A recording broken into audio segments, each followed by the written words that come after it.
막상 내 일에 써보려고 하면 코드는 어렵고 뭔지도 모르고 그리고 몇 번 눌러보다 뭐 약간 돈만 좀 날리고 뭐 이런 이제 패턴을 반복하면서 나는 어디서부터 해야 되는 거지? 하다가 그냥 뭐 인스타에서 막 이렇게 남들이 주는 정보를 계속 주워 담고 있는 거야.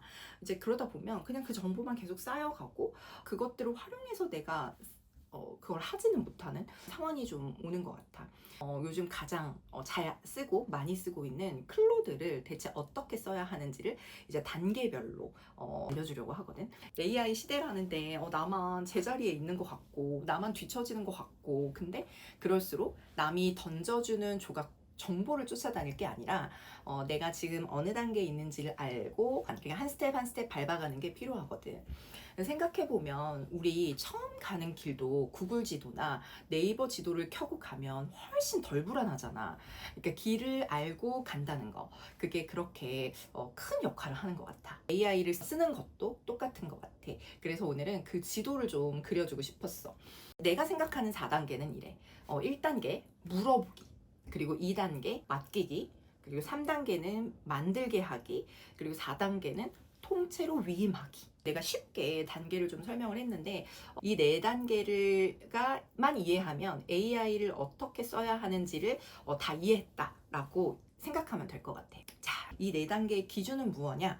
내가 AI한테 일을 어떤 방식으로 얼마나 맡기느냐가 이제 핵심일 것 같고 물어보기만 하는 1단계에서 점점 더 권한을 위임하는 거지. 자, 그러면 한 단계 하나하나씩 설명을 해볼게. 1단계 물어보기.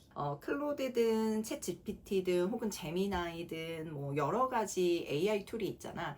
그거 그냥 채팅창에 이렇게 대고 묻는 거 있지. 여행 플랜을 짜줘. 이런 거 있잖아. 이 글을 요약해줘. 영어로 뭐 바꿔줘. 뭐 이런 것들. 이런 거를 물어보면 한 몇 초 만에 답이 나오잖아. 근데 사실 이것만 해도 나는 훌륭하다고 생각해.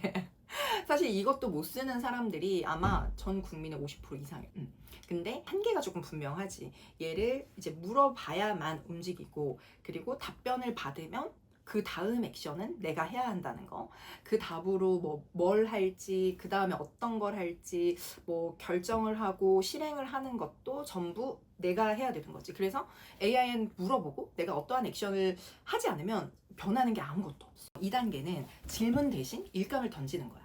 클로드에선 이걸 코워크라고 불러. 그리고 좋은 게 질문을 하던 그 화면에서 그대로 일을 맡길 수가 있어. 질문과 일감이 그럼 뭐가 다르냐? 라고 이제 물어본다면 이렇게 설명을 할 수 있을 것 같아.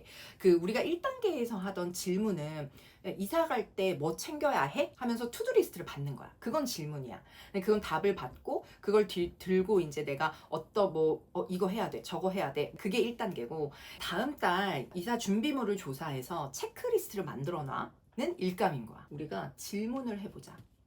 이사할 때 뭘 챙겨야 해? 이렇게 하면 뭐 이사 준비는 뭐 순서고 핵심만 정리하면 뭐 이런 거를 해야 해 라고 하면서 다시 이제 재질문을 하잖아. 근데 내가 이제 이렇게 한번 해볼게. 다음 달 이사 준비를 조사해서 체크리스트 만들어놔 라고 한번 다시 질문을 해볼게. 그러면 시간이 조금 더 걸리지. 얘가 이제 생각을 하는 것 같아. 지금 체크리스트를 굉장히 디테일하게 만들고 있어. 그래서 다음 달 이사 준비물을 조사해서 체크리스트로 만들어놔는 일감인 거야. 시간이 한 몇 배는 더 걸리는 것 같아. 그치? 이렇게 이 차이를 봐봐. 이 결과물이 아티팩트 생성이라는 거를 해주고 그리고 이사 준비 체크리스트라고 해서 한 달 전, 2주 전에 뭘 해야 되는지, 1주 전엔 뭘 해야 되는지 디데이 이사 후 그리고 놓치면 돈 손해보는 세 가지까지 정리를 해서 알려줘. 항목을 누르면 체크되고 위에 진행률 바가 채워져. 일은 저쪽에서 계속 돌아가는 중이고 중간에 이제 내 결정이 필요해지면 알람이 와. 뭐 매주 월요일 아침 6시에 이거 준비해놔 하면 나는 커피 마시면서 검토만 하면 되는 거야. 너무 좋지 않아? 이 2단계를 하다 보면 약간의 선이 있어. 뭐냐면 갈림길마다 결정은 내가 해. 그리고 얘는 도구로 일하는 거야. 그래서 나한테 필요한 도구를 새로 만들어주는 것까지는 못하거든. 근데 그거를 하는 게 바로 3단계야. 3단계 이제 만들게 하기, 클로드 코드라고 하는데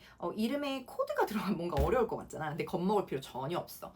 코딩을 하는 게 아니라 그냥 내가 지금 주문을 했던 것처럼 한국어로 똑같이 나한테 필요한 도구 자체를 만들게 하는 거야. 그러니까 다시 얘기하지만 나는 코딩을 한 줄도 할 줄 몰라.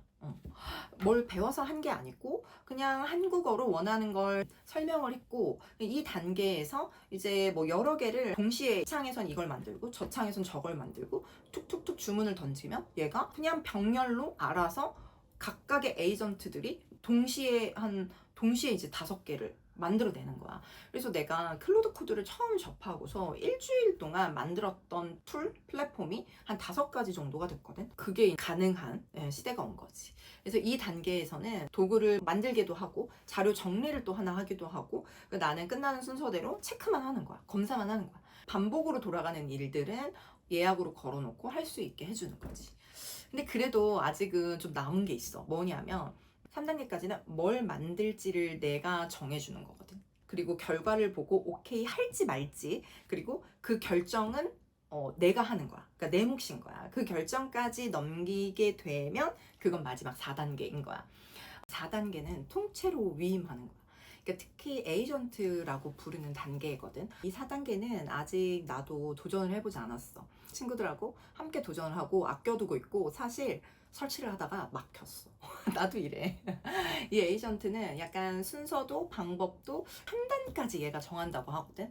목표만 주는 거야. 3단계에서도 에이전트 기능이 있기는 해. 뭐 여러 가지 일을 동시에 주고 에이전트가 자동으로 막 생성해서 검증하기도 하고, 그 2, 3단계에서는 뭐 어떤 선택을 할 때 나한테 물어보지. 근데 4단계는 자기가 판단을 하고 결과가 마음에 안 들면 스스로가 검증하고 고치면서 끝까지 완주를 하는 거야. 사람의 자리가 이제 실행을 하던 것에서 이제 검토로 옮겨가는 거지.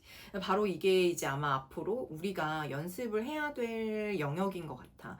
수습과 대리급들의 일들은 에이전트가, 그리고 과차장 이상급 부장급의 일들은 우리 그 사람이, 뭐 이렇게 이해를 하면 조금 쉽지 않을까?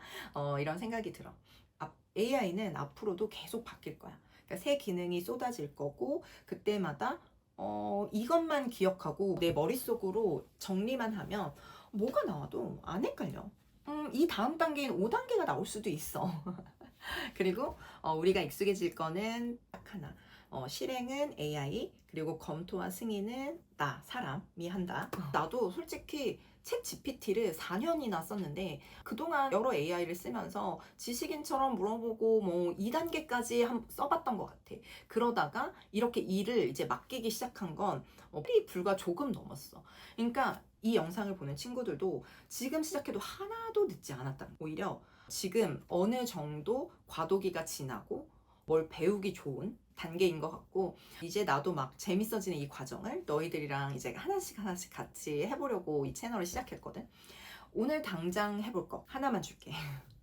요즘 내가 최근 뭐 하루에 혹은 일주일에 3번 넘게 반복한 일을 하나 떠올려봐. 뭐 예를 들어 자료 찾기든, 그거를 앞으로 일감으로 던져보는 거야, AI한테. 이거 해줘가 아니라 내가 하던 패턴을 알려주고 이대로 만들어놔. 아마 첫 결과물이 만족스럽지 않을 수 있어. 그럴 때는 내가 만족스럽지 않은 부분을 얘한테 설명하고 AI에게 또 결과를 받는 거야. 그러면서 이제 고도화를 하다 보면 한 일주일 정도 하다 보면 내가 반복되던 일들이 일주일 만에 그냥 AI가 자동으로 먹여주는, 밥상을 차려주는 그런 시스템이 만들어지는 거지. 궁금한 거, 이제 막히는 거, 그런 걸 댓글로 남겨주면 또 내가 그걸 보고 영상을 한번 또 만들어. 그때 우리 또 만나자. 안녕.